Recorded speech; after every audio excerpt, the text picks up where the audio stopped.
now that we're a little bit outside of the uncertainty of the pandemic, we can start looking at how we're going to scale and how we're going to grow really fast while we're at it in the coming 6 months to a year. And that means hiring.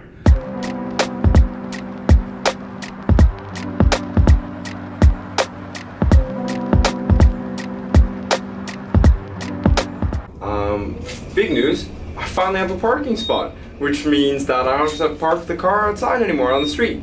This might seem like a small issue for most of y'all, especially if you live in a warm city, but out here in the winter especially, parking on the street is one of the worst experiences I've ever dealt with. So, more than glad to have that finally. So, I'm actually pretty disappointed I wasn't able to get any footage while we were meeting at the patio. I really did wish we could, but just know that some really big changes are happening at FreightPath, and some really exciting stuff is going to be dropping, both in the product and hopefully in these vlogs in the coming months. So look forward to that. But one big conversation that I can talk about is what's been going on with hiring. And on the hiring side, there's so many different challenges. First of all, if you guys didn't know already, we are in the middle of kind of like a hiring boom, for us at least, where now that we're a little bit outside of the uncertainty of the pandemic, we can start looking at how we're going to scale and how we're going to grow really fast while we're at it in the coming 6 months to a year. And that means hiring. So exactly as feared, I got myself into a situation. I am hella lost in this parking structure. So the same parking structure is used for 2 buildings, which means that instead of creating 1 parking number system, they created 2, but it's kind of subdivided into 2 lots, and I'm in the wrong lot right now, and I'm just... The problem here is threefold. One is that people tend to either undersell themselves on their resume, and then I just don't know what you're capable of until I search and hunt for portfolios and then find that. Or people oversell themselves and I end up wasting time on somebody who just straight up isn't qualified to do a task, which is also a problem for me and for you, the applicant. This is an issue. Just be honest. Tell me what you can do and tell me what you can't do. Don't undersell yourself, but also try not to oversell yourself too much. Number 2 is a little bit more low-key, and it is that you should be as upfront about what you want from your salary as possible. Now, I know that might not be good for a negotiation, but start off with a number even slightly higher than you want if you feel like that's good for you. Just don't underquote it, because if you underquote it, we're gonna be in a conversation, we're gonna think that there's a fit, then all of a sudden we hit salary and we realize that we can't pay you as much as you want, whether you want a high salary or maybe you're just looking for something in the 60, 70K range. Same deal applies.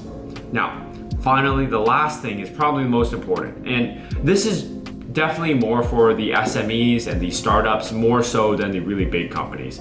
But don't apply for jobs. Go talk to the managers themselves. So I finally found my spot, but the thing that killed me at the very end was the fact that none of these spots, the numbers, they're all faded because of all the snow.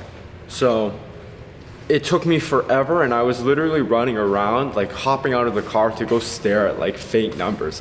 I was borderline doing archaeology out here, but we're done. We finally have the spot. I don't have to worry about carrying groceries 2 blocks down the street because I parked too far away now. Thing of the past. And it is a huge change in the way that you're going to be doing this. So you don't want to be applying for jobs. You don't want to waste your time filling out a form, sending it in to a generic HR manager who isn't going to do anything. That's just not how jobs work nowadays. It is a tight job market and it will be tough, but this is a chance for you to show exactly how special you are. So here's an idea. Go onto LinkedIn, find 10 companies that you're interested in working with that you think you're a great fit. Don't focus on what they can do for you. Focus on the type of value you can bring to them. If you're in sales, go to them with a 30, 60, 90-day plan. If you're in marketing, show them how their social media is flawed or their website is flawed. Give them actionable advice before the interview and use that to your advantage. Even if it doesn't land you a job, it's part of your portfolio. If you're an engineer, actually research their product, actually figure out what it does, and know their ICP before you go in. This is so important. Once you've done all that, go to LinkedIn, contact a manager, not a hiring manager, but a manager in the division you're looking for, and keep on contacting them. Message them, connect with them, interact with their posts, comment on their stuff. People appreciate this stuff. And then after a few weeks, talk to them, give them the advice, build relationships with them, and sell yourself to them in that way. Life is more complicated nowadays than just putting your name on a sheet. And frankly, even the best of people have to be lucky with that. So put yourself out there, don't be afraid, and be creative.